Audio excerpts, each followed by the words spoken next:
I'm delighted to introduce Professor Xavier Griffin. Xavier is based in London. In fact, he's based where I trained, Queen Mary University of London and Barts Health. So he's an orthopedic surgeon, passionate about what he does in terms of striving for world-class excellence in research and clinical academic training. Not only is he an orthopedic surgeon, though Xavier also serves in the reserve forces in the UK and outside work. He's a keen mountain biker, rock climbing. He's often on Twitter. In fact, he's on Twitter an awful lot. And he often has his sons in tow. So Xavier's going to be talking to us about quality of life in people with hip fracture. So Xavier, thank you very much.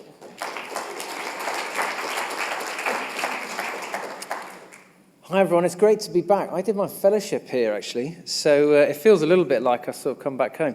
Although it is worrying how many years have passed since I was last here. So I'm going to talk about quality of life after hip fracture, which has been a big interest of mine for several years.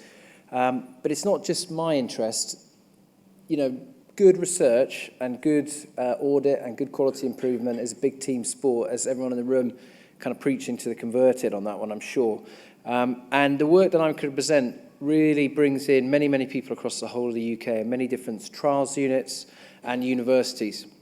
So it's really fabulous for me to be able to be here and present it to you, but it is on behalf of many tens and probably hundreds of people, in fact.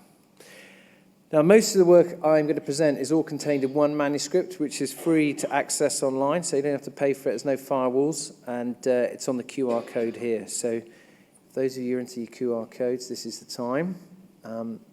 They're getting a bit tired now, aren't they? We all whack them up, and everyone's like, "Oh, I can't bother to look at your QR code." Okay, they were really groovy for a while, weren't they? And I think they've slightly fallen off the tip. But this is even groovier. What's coming now? So hopefully, this is my talk in 2 minutes. We can have some sound up on the AV side. A broken hip is the most common serious injury in older people.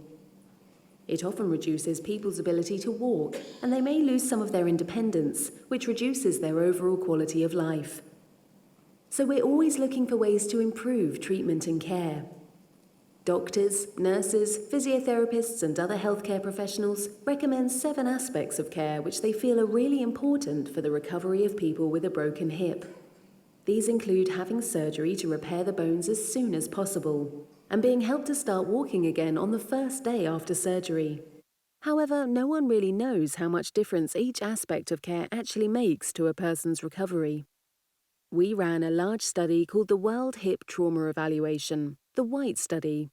The study ran in 20 NHS hospitals in England. More than 8,000 patients with a broken hip aged 60 years and over took part. We included people both with and without memory problems.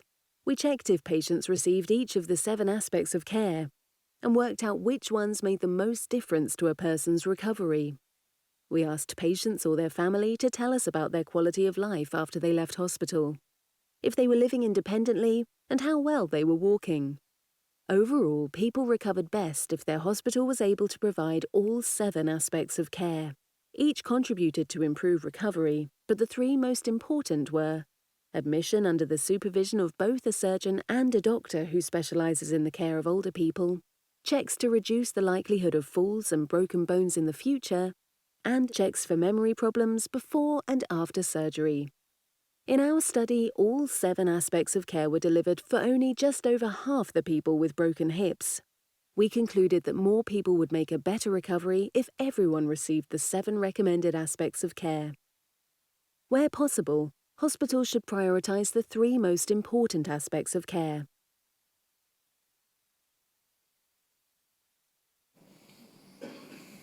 Okay, great. So now you all know the answers. So this should be like a little revision session. So I'm going to delve into a couple of questions. And it was really exciting to see what the registry is doing in terms of PREMS. We did some similar work, but we were really focusing on patient-reported outcome measures in terms of scores. And to hear other people reflecting that trying to incorporate patients and members of their family and their carers' voice into the work we do was refreshing, because we spent a lot of time talking about mortality and outcomes after surgery. But When we spoke to patients, and we did this in quite a formalised way with semi-structured interviews, Francis led this way back in 2015 now, actually patients don't care about any of the same things that we might think that they care about. And the three things they told us about are up on the slide there. So it was all really around returning to an independent means of life and to preserve their quality of that life. And so when we brought together a bunch of methodologists in the second phase with those patients, and we talked around those ideas that they'd expressed, they were very clear that actually the things that we felt that we could reasonably measure in terms of health domains were around quality of life as the principal standout thing, and secondarily mortality, pain, and independence, so in ADLs and independent mobility. These were the things that people told us, certainly in the UK, were important to them after their hip fracture. No one cared what the x-ray looked like. I was appalled. But that's what they said. I just don't think they'd seen the x-rays I had. So we had to figure out how we were going to measure quality of life. So we're going to focus in on quality of life. And time's a little bit short, so I'm going to skip through those three and then show you these all together. So there's quite a bit of data on this slide. Let me see if I can work out how to work this.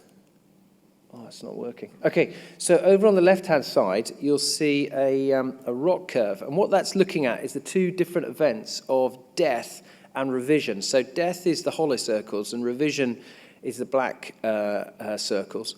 And you can see that EQ5D, so EuroQol 5 dimensions, is basically no better than tossing a coin at predicting whether you're going to have revision surgery or not. So a 45-degree line on that curve is no better than chance, so flipping a coin. But death is actually quite well predicted by EQ5D, both at baseline and early outcomes in the first month or so. And for those of you who are into your stats, the area under the curve there is 0.72, so that's sort of a moderate predictor. And then in the middle, there's lots of scatter plots. And what they are is a bunch of scores that we took simultaneously with EQ5D. So we looked at things that people like me really focus in on, like disease-specific functional scores of the hip. The Oxford Hip Score was the one we used. And then another interesting score that was developed at the University of Birmingham called IceCap, which is all about your capability. So to what degree can you do the things that you want to do?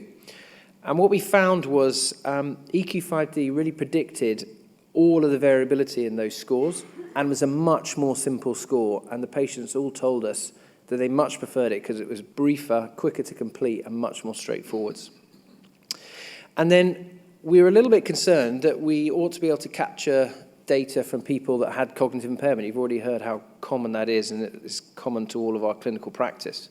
And so we wanted to see that the patterns reported by proxy, so carers or relatives, were similar.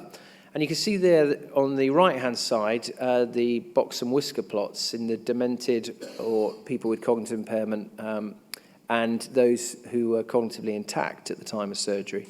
And the pattern's very similar, but not surprisingly, those with cognitive impairment were a little bit more frail, so their scores overall were lower. So we felt EQ5D was a really great tool. But this probably is one of the most important plots for why we chose EQ5D in our big study. And what you have here is you have a baseline on the left-hand side. So unfortunately, we can't predict when people have their hip fracture, so we're not able to ask them true baseline. So this is retrospective recall of how they were before they came into hospital. And over time, out to 1 year, the dotted plot is a special way of including people that have died using EQ5D. So the way EQ5D is calculated, the scores from it, if you've died, you can impute at 0. So the score is anchored at a 0 point. Negative scores indicate that it's a quality of life worse than death. And you can see that immediately after fracture, when you're in a lot of pain, very confused as to what's going on, lots of information hitting you very fast, you can't get out of bed, you can't even roll over in bed without being in agony. That feels being the worse than death. And you do recover, but you don't recover anywhere near to your baseline. The decrement that you have out to a year, where you start tracking age-related decline again, that decrement is equivalent to a major MI or a stroke. So hip fracture really is a colossal impact, as we all know. But here's the data we can take to our funders as to why we can prove it now. Okay, so what do we do with that? Well, we set up an observational study in the UK, the White study, which you heard about in the video, and we followed the NICE guidance. So we just did standard care. So there was nothing flash about the care that we're providing. We were trying to track care across all of these hospitals that you can see. And we used a similar data collection framework that we have in our national hip fracture database. And the really special thing about this study, which we don't have in the database and our registry back at home, is we collected EQ5D at baseline and at 4 months. And you can see EQ5D is a sort of slightly quirky score. It's got these negative scores. 0 means equivalent to death, and 1 is perfect health. And a clinically important change that patients at an individual level can pick up is in the ballpark of 0.05, so quite small numbers. When you see the data in a second, that's really important to bear in mind. We collected a bunch of data, so many thousands of patients, but we had 6,000 complete sets of data because some people died, some people didn't give us baseline data, and it took us a little while to collect that, as you can see. And one of the things we were interested in working out was to what extent do our quality standards, which are listed here, which were attached to funding to drive change in the UK, how do those quality standards track to outcome that patients have told us is important, to quality of life? Not to x-rays, but quality of life. Now, you need to remember those numbers because in the next slide, I'm going to do a memory test for you all, and the axes are only labeled with the numbers, not the descriptors.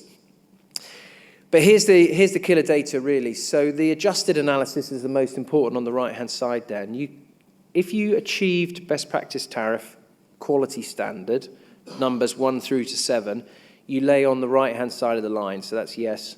On the left-hand side of the line is no. And that tells you whether or not they were favored their EQ5D. And you can see everyone, as the video said, everyone trended to doing better if the best practice tariff was achieved. So all the dots lined up on the right-hand side. But the ones that turned out to be statistically significant were numbers 2, 6, and 7.